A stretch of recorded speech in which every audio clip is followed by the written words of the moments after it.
What's up, guys and gals? Welcome back to the Nerd Castle for the next episode of our Nerd Castle Q&A. My name is Splattercat. Happy to have you here today as we hang out for a little while and answer the questions that you have submitted over the course of the last week through Reddit, through Ask.fm, through just the channel itself, down underneath in the little comment section. I got them all written down. I'm ready to go, and so I wanted to answer your questions this week. I think it's going to be a really, really good time.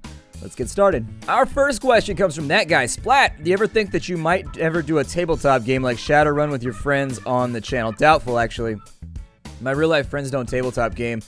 I'm getting older now, and so as you get older, your friends fall off. They all start to have families and stuff like that, and then like the second they have a kid or anything like that, they just fall off. You'll see, as you get older, your friends just kind of like bloop, bloop, they vanish, they move away.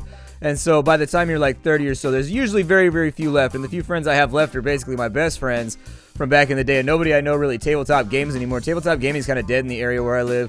There used to be a big shop around here where people would play D&D and Warhammer and all that kind of stuff. But it got shut down while I was away at college. And so I thought it was doing pretty well. They had like all the gaming tables, like the custom designed terrain tables and everything. Gone now, doesn't exist anymore. But on top of that, the issue with doing a series like that on the channel is that it would require cameras. It would require people to actually run the cameras. I would want to do it at a quality level that was really, really high. And anything lower than that, I wouldn't be very accepting of. I mean, I could do something pretty easily like they do on Twitch TV with the creative channels or with the D&D channels where you just got people on webcams just talking their way through a campaign. But the way that I'd want to do it would be a bit more like what Will Wheaton or like the writers for Robot Chicken did when they played that D&D game, where it would be cameras on all four corners of the table, it would pan around, everybody would have their lavaliers, and it just gets expensive and it requires know-how that I don't really have, and so since I can't do it at that quality level, it's something that I'd probably stay away from, in all honesty. I'd like to, it's just it would take way, way more organization and time than I really have. Patrick Bouchard asks, hey, you mentioned you love French fries. I do. French fries are delicious with anything on top. Well, not anything on top of them. Obviously, that can get a little rowdy, but with just about anything acceptable on top of them. I was wondering if you've ever tried poutine. No, I haven't, actually. I hear a lot of people talk about it, especially now that I'm on the internet a lot more. It seems like people reference it all the time, but I've never had it, and honestly, I don't even know what it is. I'll probably Google it after this just to find out. It's like I know I've got Canadian friends that have talked about it, and so anyways, I have no idea. I've never had it. Nope. Not educated as to poutine. Hey, Splat. This one is from Kaylee Lepretra. Hey, Splat, I was just wondering, I see a YouTube frame on your wall. I'm guessing it's an award for something. Can we see it, and can you explain how you earned it? Oh, yeah, I got this. I got it like a year ago. And so anyways, it's just like a little plaquey thing that they send you when you get 100,000 subscribers. And so it's kind of cool. I don't know. They sent it to me, like, they put this little thing up on your channel after you get 100,000 subscribers, which is like a button that you push.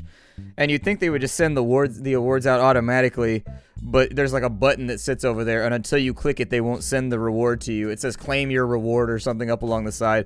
And it's just to show that I got 100,000 subscribers. They give you a silver one for that, and then you get a gold one when you get 1 million subscribers. And so, yeah, it's nothing, I mean, it's not too difficult to accomplish. I think actually I've talked with people about this, and I think that I could probably, I'm going to put that back up on the wall in a minute, but not right now. I don't think I can do it. I'm going to look dumb on camera. Yeah, anyways, I've always wondered about restarting. I don't know. The channel's gone in ways that I haven't really expected or wanted it to, and I feel like it's gone too far, and the personality that I portray online has become a little bit too locally iconic in order to rebrand and restart. I don't know. Things have kind of gone off the rails, but yep, they send you this thing when you get to like a certain size, and they send you another one when you get to 1 million. It's just a little glass box. They send it in a pretty cool looking box though. When they send it over, it comes in like this big, I don't know, it's like a big plastic case type thing. I threw it away because I got way too many big plastic boxes in my house already. But it's like a big plastic case thing with a bunch of like PewDiePie and like big YouTubers' faces on it and stuff. And then you're like, yay! And you get your reward. Helios FRS asks, name 5 things you would have in a zombie apocalypse. In a zombie apocalypse, that's a pretty tough one right there. I think I go with winter clothing. Can we assume that that's 1? Because it gets pretty cold, and freezing to death used to kill a lot of people back in the old days. You have to assume that you've reverted back to pioneer times anytime society crumbles in any setting. Probably go with a Leatherman. Probably go with a hatchet of some kind, or a fire, like a wood chopping axe. Either of those would work. And I'm not even thinking about zombie disposal here. I think the zombies would be problematic, but the real thing they're going to have to work on is actually like surviving and going back to living in kind of an early 1800s, mid 1800s way where you have to tear everything you have from the land. Obviously, you can supplement that a little bit by scavenging in the early run, but after a year or two, most things are going to go bad. Most canned food, I think a lot of people assume that canned food will last forever. Questionable, very questionable. After 5-6 years, I don't know if I would trust canned food after 5-6 years. There's just way too much of a chance of like botulism or something else happening with it. And you think zombie apocalypse is bad. Botulism is worse. And so anyways, winter clothing, a hatchet, a Leatherman. I mean, honestly, aside from those three things, some kind of hunting rifle, like a 308 or something like that would be good.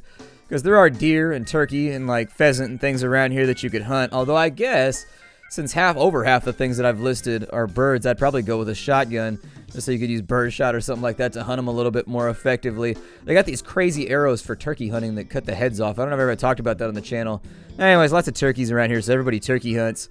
They're like everywhere. See, my mom had a herd of pet turkeys. That's how many there are, is that my mom had a herd of like 30 turkeys that she would hand feed. You could like hand them corn. They would come down out of the hills and mountains in the evenings, and my mom would do this call like out on the front lawn, and they would all waddle down the hill. And they got to the point where you could feed them by hand. Even the toms, like even during breeding season, when the toms were super jumpy about the hens and whatnot, you could still, a tom is a male turkey. For anybody that doesn't know, and a baby turkey's a poult. And that's their specialized terminology that turkey people know, I guess. So anyways, she would hand feed. What am I even talking about right now? The zombie apocalypse, hand feeding turkeys. Like, how did we even get here? I'm just gonna give you those four. Like, it'd be nice to have a firearm of some kind that was capable of hunting. It'd be nice to have something for chopping wood. A Leatherman is endlessly useful because you'd be able to make lanyard line and all kinds of other stuff with it, make your life a little bit easier. And then I think winter clothing would be a big one that I would throw in there as well. Any type, or one of those water purifying straws. That'd be pretty cool. I don't know if you guys have seen those, but they've got these straws they're developing now for like Africa and developing countries.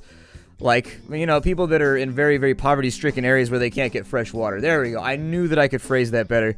They're for areas where people can't get water properly. All the water is bad and it has to be boiled, and maybe they don't have the resources to boil the water. Maybe they don't even have a pot to put it in, you know what I mean? And so there's a straw, and it's got like 10 consecutive layers of filters inside of it that'll get rid of just about anything. So you can drink straight out of creeks, and you can drink out of mud puddles and stuff like that, and it'll be perfectly fine. It gets rid of the flavor, too. It tastes like normal water, and the straw lasts a hell of a long time from what I remember. Like, it's got a stupid duration. It's a really cool invention. I was thinking about buying one. I need to go get one and test it out. Put it on camera. I'll go down and think, oh, God, it's such a bad idea. I live in the city, but there's a creek behind my house. Go drink out of the city creek where all the bums take shits in. Oh, God. I don't know if I'm brave enough. I don't know if I'm man enough. I don't know if I'm there. But yeah, those are the things that I bring along. Asteria Fair has a question. Who is your favorite historical figure? A Diogenes of Sinope. He's like the original troll. If you don't know who Diogenes of Sinope is, he's this guy that he lived in a big clay pot in the middle of town, and he would just taunt and he would just troll people all day long. He taunted Alexander the Great. He did all kinds of stuff. Like, people used to come to the city just to meet and be made fun of by Diogenes of Sinope. Like, he was basically a local tourism landmark. Hilarious dude. Like, you should go read his Wikipedia entrance. Like, he's really kind of a fascinating individual. He was an ascetic, as I recall. He actually eschewed nice things, and so he felt like you should live in poverty. That was like the best way to live, is to just like limit the amount of stuff that you have. And that's what he did. He lived in a giant clay pot in the middle of town, and every single day he would just sit there and like taunt people that walked by, or he would attend lectures by people that like thought that they were wise or whatever, and then he would taunt them and troll them. Just kind of a funny individual. I like trolling, and I like people who get reactions out of people, and so I thought he was funny the first time I found out about him. The Cat Pack Leader asks, hey Splat, my question for you is, have you ever tried game development? If so, what programming? No, I haven't done game development, aside from I made Snake one time when I was in my programming classes.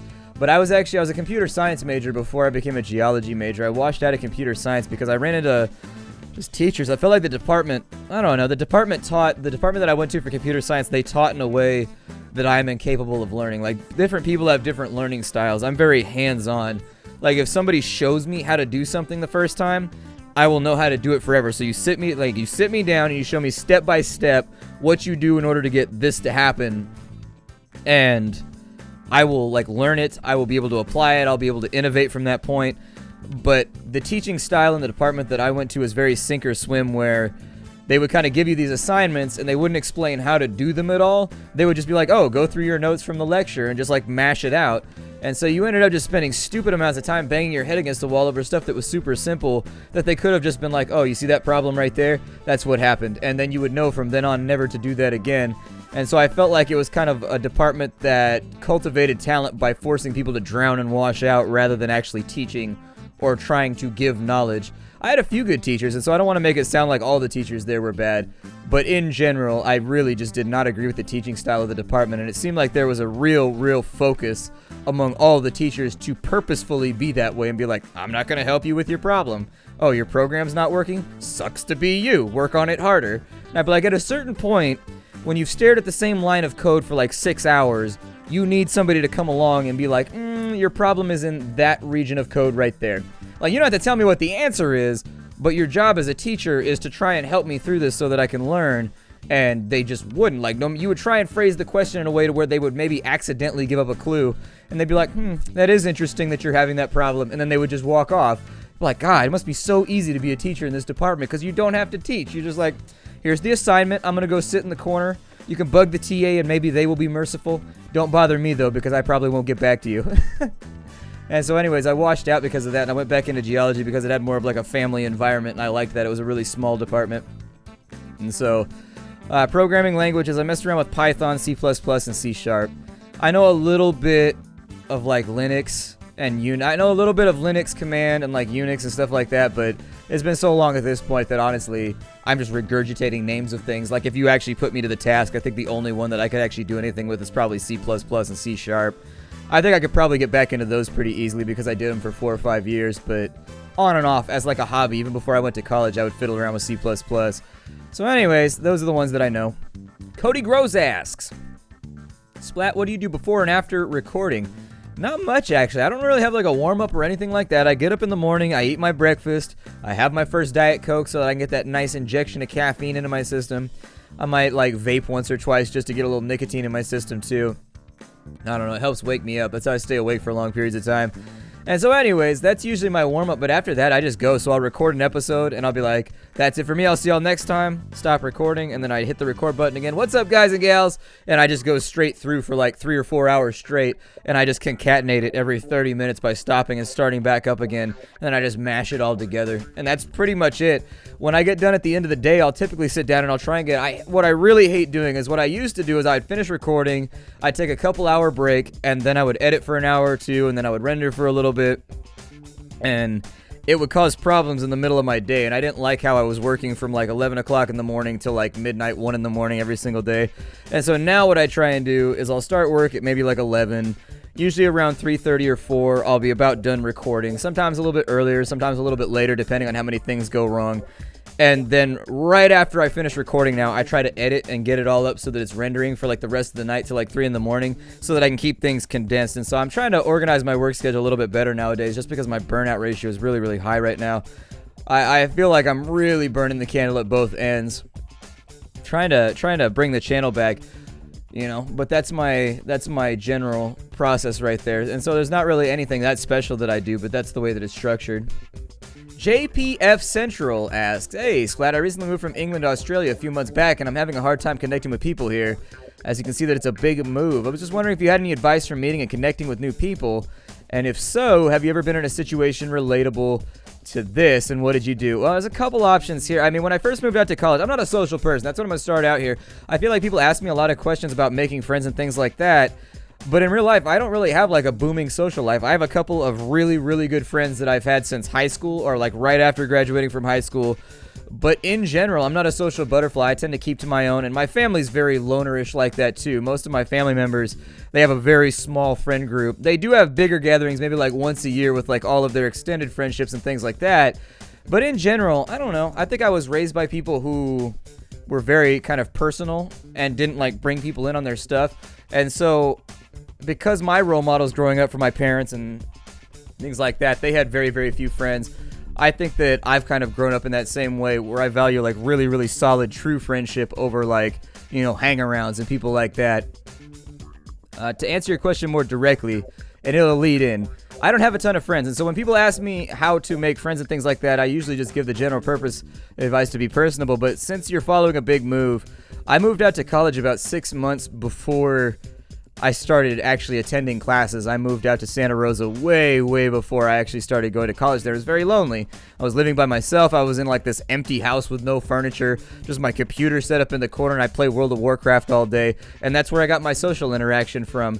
And my point there is to say that you need to find friend groups that are a part of things that you're into. And I've made real life friends from World of Warcraft. They're on my Steam account. We talk all the time. I Skype with them. Never met them in real life. And yet we're still like really good friends online. I guess as good of friends as you can be for not being able to directly interact with each other's lives. Because I think there's an important distinction there. Like a friend is somebody that have your back in a fight or whatever. I guess a true friend. And so I don't even know if you can call these internet relationships like true friendships or whatever, because there's no way for that person online to affect my life in any real way. But I've also met people in real life from MMOs and things like that. And so I got a couple of friends now that moved to the area when they used to live in Texas and stuff like that. And I used to play World of Warcraft with them. And actually, we've hung out in real life a couple times now, and it's pretty sweet. My point here being, and I know that I ramble a lot, is that you got to find friend groups that are interested in the things that you're interested in. A good place to start, for example, is like I was really lonely, and so I found a local tabletop shop right there. My brain just short-circuited. I don't know what that was. Like every now and again when I'm talking, I come across this moment where nothing comes out, and my brain is just the color black. Like there's nothing in there. You know how you kind of like image stuff in your brain before you say it or talk about it? Like it's just, there's the absence, it's a void, and then you have to like recover to conjure something back into that space. What I did is I was super lonely. I wasn't feeling good about it. I felt like I didn't have any friends, and so I found a local tabletop shop, just people that were into the same things that I was into, Warhammer 40k, D&D, things like that, and you just start hanging around and kind of like watching the games and kind of just like throwing comments out there while you watch the story. Like you're not going to be able to play with them because they already have their ongoing campaigns going on or whatever. But you can hang out at the table and chill and kind of eat dinner and hang out there and, you know, buy burritos and just be friendly. And eventually, once they start up a new campaign where there's space for new people and they do like a new draft or whatever, they'll grab you and put you in. Other ways to do it, you've actually, I mean, I don't know if you're into Reddit or not, but almost every city on the planet has its own subreddit. And you can look to the city. I mean, you're a little bit lucky in the sense that you went to a country that has similar values and a similar sociological hierarchy and things like that. It's a culture that's very similar to your own. And so it's kind of like if you go from, you know, the United States to Canada or Canada to England or England to Australia, they're different, but we all speak the same language. We all kind of have the same value sets and things like that. We all came from, you know, same Judeo-Christian values and things like that. And so at least you're in a country where there's not also like a cultural shock where you have to relearn the rules of just like existing, you know what I mean? And so I'd say if you don't want to look around for local game shops or you don't want to look around for like local hangouts or anything like that. I mean, honestly, I don't know if they have a pub culture in Australia. Sometimes I just go hang out at the pub here and I just talk to people that are sitting on stools around you. It's weird how you can kill a night just going to a bar and ordering a pint and just like watching a football game and like striking up a conversation with somebody else at the bar and just sitting there and like talking for a while. It's just, you have to I guess you have to put it out there. I mean, it's very, very easy when you're feeling lonely and kind of depressed and down to sit in your house all day and just be like, oh, I don't have any friends and I hate my life and blah, blah, blah, blah. But you gotta put in the effort. You gotta get out there. Nobody knows that you're sad until you make them, or nobody knows that you're lonely until you make them appraised of it. And I think society makes you feel like you're weak or you're like not manly or something like that if you feel those emotions. And, you know, it's okay to feel that stuff, but you also gotta be proactive and go after it. So I'd say just try and find local hangouts, pubs, gathering groups that are interested in the same things that you're interested in. I know around here in the city where I live, there's little like interest groups for everything from like hawk raising to like video games. I mean, it's really any interest you can come up with. There's a couple dozen people that have created a chat room somewhere and meet up with each other once a week to hang out. And usually if you have some common foundation, like something that you like doing that they also like doing, it's pretty easy to strike up a light friendship. So I hope you get that sorted out. I know it sucks. I've definitely been there, so I hope you get it sorted out. KVFX Lone Wolf asks, QA, with MOBAs being very popular nowadays, which MOBA intrigues you the most? And why do you think a decent portion of their communities are very toxic? Actually, I don't like MOBAs at all. I think that it's one of those genres that I just cannot get into. And it's not a problem between me and professional gaming, I don't think, because I can appreciate a good round of I can appreciate a good round of CS:GO. I can appreciate a good Hearthstone game where you just like watch the cards being played and you're like, oh, that was a clever move. Like I respect that. I can watch people play chess as long as they talk and they commentate over it and they tell you what they're doing and the rationale of what they're doing. I know they would have to do that in post. They can't do it while they're playing because they don't want their opponent to know. But I like it when the logic and the rationale for what somebody's doing is explained. MOBAs in general, it just feels like too much of the same to me. I just can't get into it. The top, mid, bottom jungle thing just doesn't really intrigue me. I played League of Legends for probably about 6 months, Never seriously. I just played it off and on because I didn't have any money when I was in college when I first got there, and it was a free game that I could play that a lot of people played that were very active, and I just didn't enjoy it. I played Vagar mostly, a lot of Vagar, and I found that I think it was generally just interacting with other people, like very, very toxic communities in the MOBA genre where it's hard to find people to play with that don't take things too seriously. Nobody wants to play for fun, and I think that's largely due to the fact that there's a lot of endorsements, a lot of money, and a lot of pro-level players involved in it, and so everybody maintains. It's odd, you know? It's very, very odd because when you go out and you join like a softball team, for example, or you join like an amateur, I don't know, volleyball or rugby team or whatever, people enjoy playing the game. They're doing it for fun on the weekends. Like the people that are playing the game are like lawyers and, you know, people that work in the civic arena, and it's just like, I'm having trouble coming up with jobs right now. Anyways, when you join one of those teams, the people that are involved with it, they have normal lives. Like, this is not their job, it's not their life, and so they can have fun while they're doing it because they're not playing for keeps. It's kind of like an exhibition league, basically. I always get the feeling when I play MOBAs that everybody's just try-harding so much. And I'm like, don't you guys have fun doing this? Like, isn't it fun for you? Because it just seems like everybody, every game I play, is just mad all the time. Like, the shit talking starts like 5 minutes into any round, and people are just so amped by 10 minutes in that I'm just like, it can't be fun for me. Like, I like to be able to sit back and just have a good time, and I think there's just something about the competitive nature of it that does not exist in other game genres. For example, like CSGO, I used to think that it was fun until like it started going pro and people started tryharding and taking it too seriously. Like, I really think that the injection of money and professionality into gaming, trying to turn it into some kind of sport, has really, really hurt a lot of titles and made them a lot worse. Then again, I'm kind of a hypocrite because I used to do arenas in World of Warcraft to be super serious about it, and if I didn't make Challenger in a season, I was hella bummed out and angry and just like, oh, I suck. And so, you know, I'm full of shit as usual. Albino Panda Gaming asks, hey Splat, I have a question. What was the first game that you ever played? Duck Hunt. Duck Hunt. My dad and my mom were really, really into Nintendo. After my dad got his first factory job, they started to save up a little bit of money. My dad was like the last group of that generation where the United States was still like a manufacturing country. And so his generation, almost everybody he knew, they got out of high school and they just started working at a factory. If you were into like mechanics and stuff like that, you would work at like a machining factory. If you were into agriculture and stuff like that, they had all kinds of processing factories and plants out here for onions and potatoes. And it was just like whatever you were sort of interested in, or if you were interested in nothing, you just applied at all of them and took the first one that came down. They give you a solid job where you could afford, you know, to live.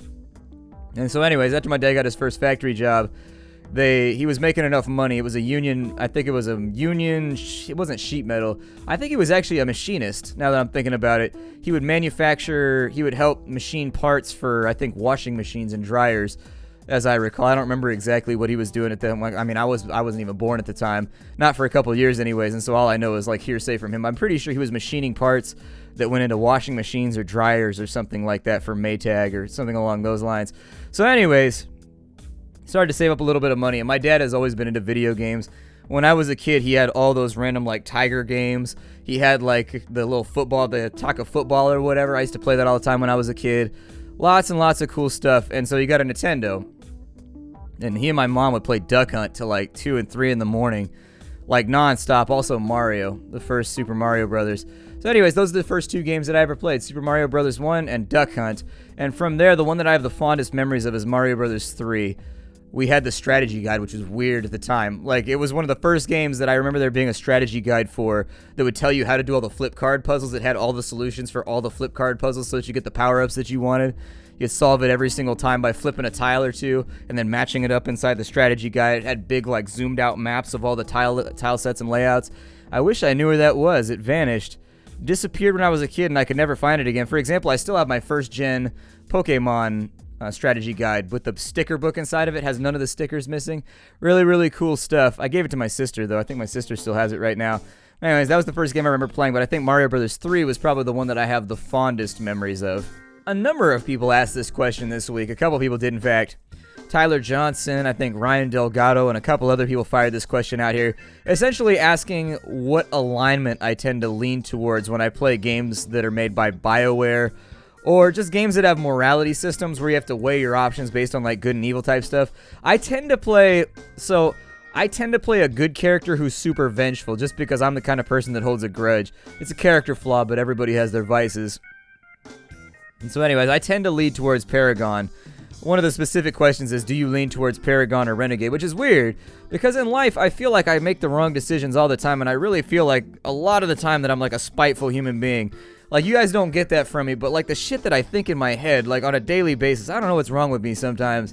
I just think horrible shit, like all day, every day, and luckily I've learned not to vocalize it, and I just keep it under wraps, because I know that the thoughts are like bad thoughts that I should not express now, and that I should not allow them any sort of physicality. But at the same time, I don't know, I lean towards Renegade mentally. Like, mentally, I always want to do the bad thing that profits me the most.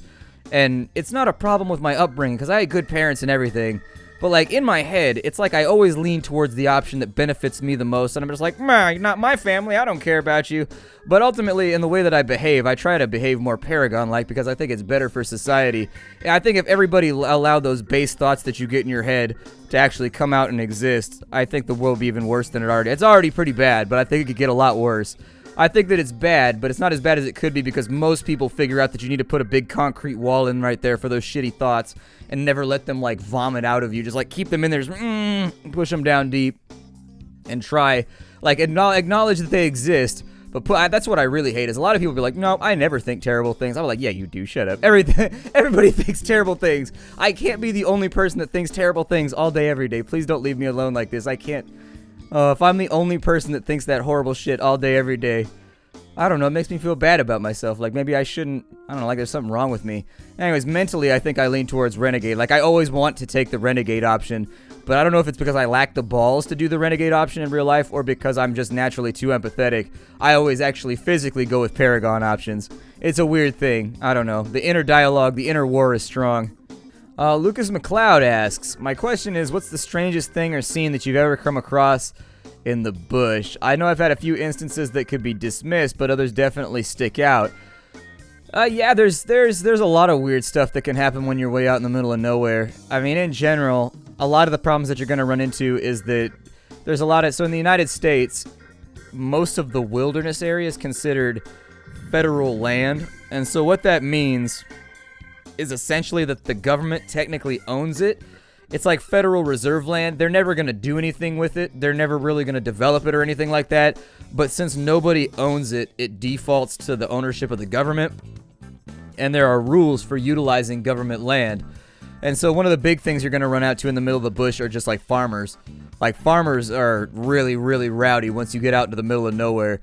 Like, I think if I thought of every person that wandered into my camp in the middle of the night with a firearm, it's almost always a rancher. Almost every single time it's some guy who's grazing he's got his herd out grazing on public land, and then he's just like walking through to make sure you're not a government agent or something like that, because they have parks agents and things like that who check on it to make sure people are paying like their grazing taxes and things of that nature. And people that tend to live out in the boonies really, really do not like the government. And so anyways, there's a few little scares. Every now and again you have somebody wander into a camp that's definitely not compos mentis. The further out into the desert and the bush you get to, you tend to find people that are trying to escape from society because they have some like problem with their mental faculties. And so in general, society doesn't accept them because they've never gotten the help or the training that they need to deal with it. You come across a lot of people who are just really socially maladjusted, and that's why they live out in the middle of nowhere in like a shack. Either that or they're meth cooks. I found fish hooks in trees before. What that means is if you're out in the middle of the bush in California and you find fish hooks in trees, or if you're walking around, you might find like booby traps out in the middle anywhere, you should probably head back the way that you came, because it means you're either next to somebody's meth cook site or you're coming up on somebody's pot field. And so it's one of the two. The fish hooks in trees tends to be a really common tactic. It's so it'll hook you when you walk by and you'll be like, ah, and you'll like shout or something. And then the people that are like guarding the crops or whatever will know you're there and they can bug out. There's like booby traps and things like that I found out. No explosives or anything like fatal or anything like that, although I've heard that they do that. But I found fish hooks in trees. I found little, nail board things that are buried under leaves and stuff like that. And you're like, yep, there's a pot field out of here. Let's get out of here. Go back the other way. In general, I recommend that when you're out in the middle of nowhere, you should definitely carry a firearm. Probably a wise idea. I found a banana slug one time that was like that big out in the middle of nowhere. It was so big that you could see it breathing. You never think of a slug breathing until you pick up a really, really big one, and he has these little air holes on the back of his head, and they actually like pulse like a human being breathing, like when your dog breathes. Exact same thing. It's a large enough animal to where you can actually see the rhythmic breathing of the giant. I don't know if it was breathing. Maybe it was doing some other slug-related business. I don't know anything about slugs either. Weirdest things that I've ever found out in the wilderness, though. I came across a camp one time when we were out. We were doing some mapping. and we were going to a place called the Silver Hawk Mine. We were out there to go take a look at this mine. It was a reclamation site where they were trying to decide whether or not the mine was worth reopening or whatnot. That wasn't why we were there. We were there mapping something else, but I wanted to go take a look at this mine because while we were out there, a friend of mine had said that there was a mine in this area and that the company had just closed up shop. What you find in Nevada and California, Arizona, is that right around the time of World War II, what ended up happening is this entire area is just pockmarked with silver mines and copper mines and things like that. They're everywhere. That was one of the major exports from the area, and in fact, that's what my family used to do. My great-grandfather's family, everybody from there down, they were all copper miners in the Phelps Dodge mines in Arizona. And so anyways, because there's so many mines around, what ended up happening is in World War II, the government made all mines. So essentially, to help with the war effort, the government... Not exactly sure how it works. Essentially, they commandeered all the mines. They said that, like, yeah, you hold the deed, but it's a dire time of need for the country, and so you technically don't own the mine anymore. We will pay you for what we take out of the mine, but you don't own it. We do. And so what most people did then, because it was essentially throwing yourself on a bonfire, you were, like, for some of these mine owners, that was, like, their thing that their family, you know, derived, especially that was the thing that their family derived, you know, revenues. That was their job. Like, imagine one day that you run, I don't know, like a pizza place, and the government comes in and is like, listen, we're in a war. We need to make pizzas now for soldiers or whatever. We now own the right to your shop or whatever. It's just an odd situation. And so in order to avoid that, what a lot of people would do is they would just shut down their mine. They would just take the deed, they would shut down the mine, and they would register it as inoperable. And then by the time the war was over, people came back from the war, and there was a big resurgence of just like the middle class, and so people did not go back to mining work after they got back from the European front or wherever they were fighting, whether they were in the west or the east. After the war ended, my point is they came back, and not a lot of people were lining up for mining jobs, and so a lot of these mines never reopened, and so there's just dozens of mines out in the middle of nowhere, a lot of them untouched since like the 20s and 30s. And so every now and again we go to a mine, and it's dangerous. You should not do this. We usually don't go too far in. Anyways, you can find cool stuff in mines from like the 1930s, 1940s. There's lots of like artifacts. It's kind of like treasure hunting. You can find old whiskey bottles. I found cigar cases. I found all kinds of stuff in old mines. It's like they were working, and then one day somebody blew a whistle and everybody left. It's the hardest thing to describe ever until you've seen it, but there's still like life in those places. I don't know how else to describe it other than that. Like, you can tell there were people here, and then they dropped what they were doing and they left. Like, they didn't even put the tools away or anything like that. They didn't even put their helmets back in the cages or anything like that. They just like took their stuff off, threw it on the floor, and walked out. And you can find a lot of cool stuff in some of these mines. They're very unstable though. And so I've seen a lot of cool stuff around mines, but around one of them we went to, there was a big paddock that somebody had built around it. And there was just boxes and boxes and crates of ammunition. Like loads and loads and loads of ammunition.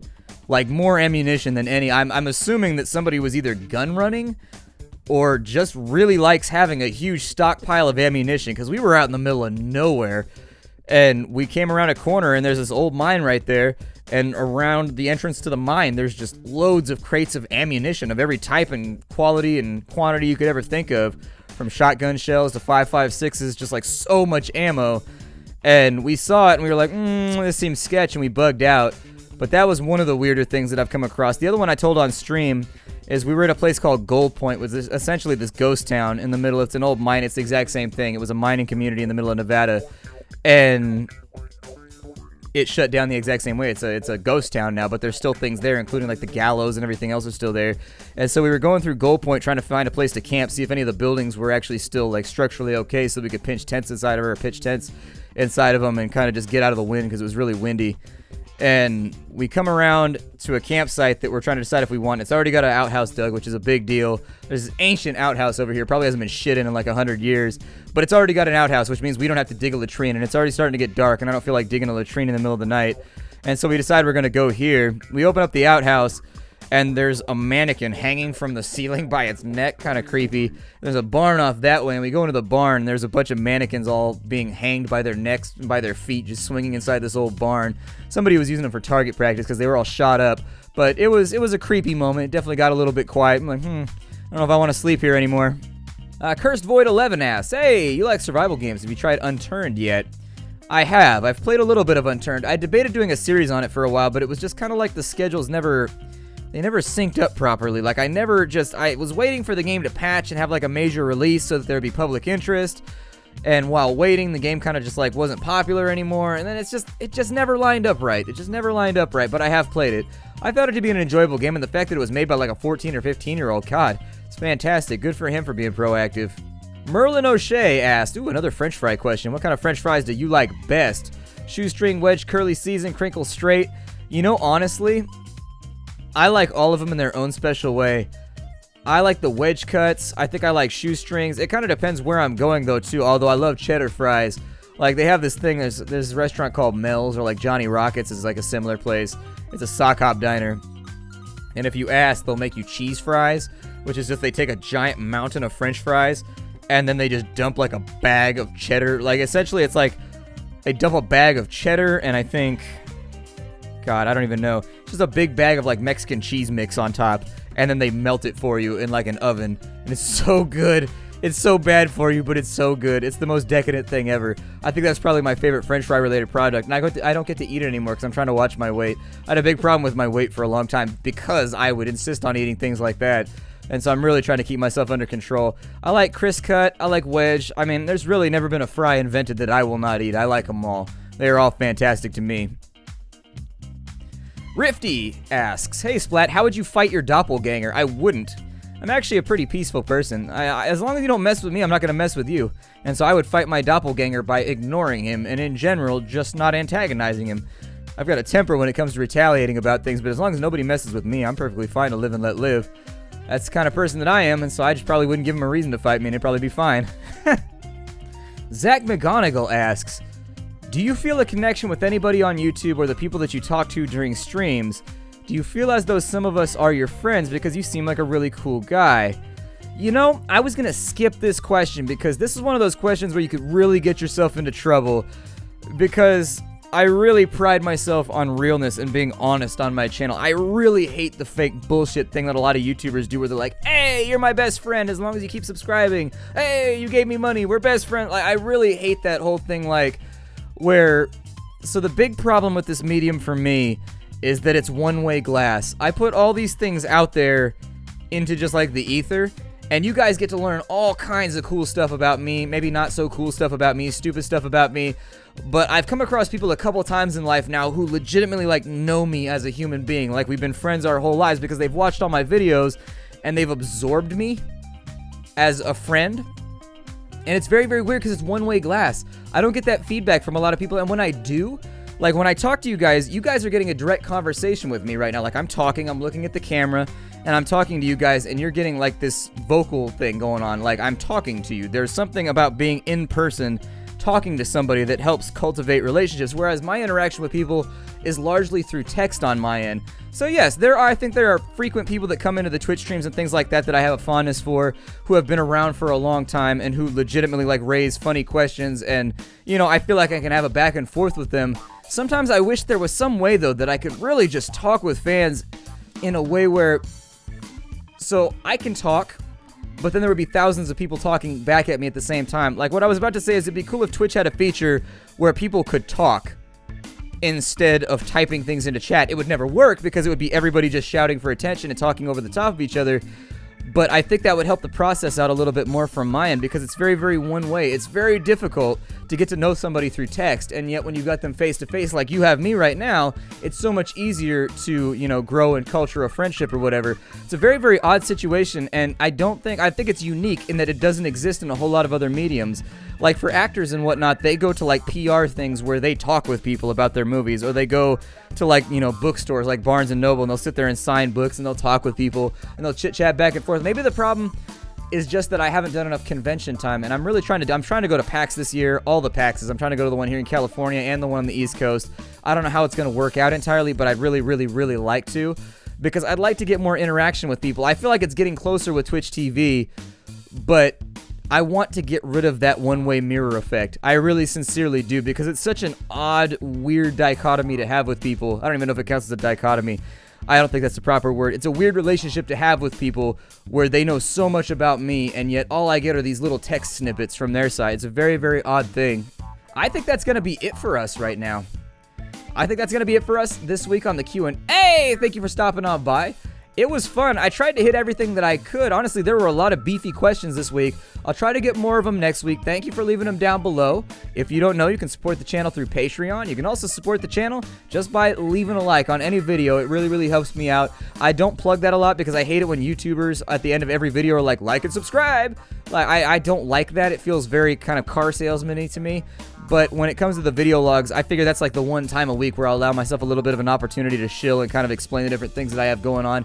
Check out the Twitter if you haven't seen it yet. That's where I post all my updates. I know I have a lot of stupid thoughts on Twitter, though, so I don't mind if you unfollow as well. I will see you all next week. A lot of questions to get to. This was our Q&A. It always goes up on Saturdays.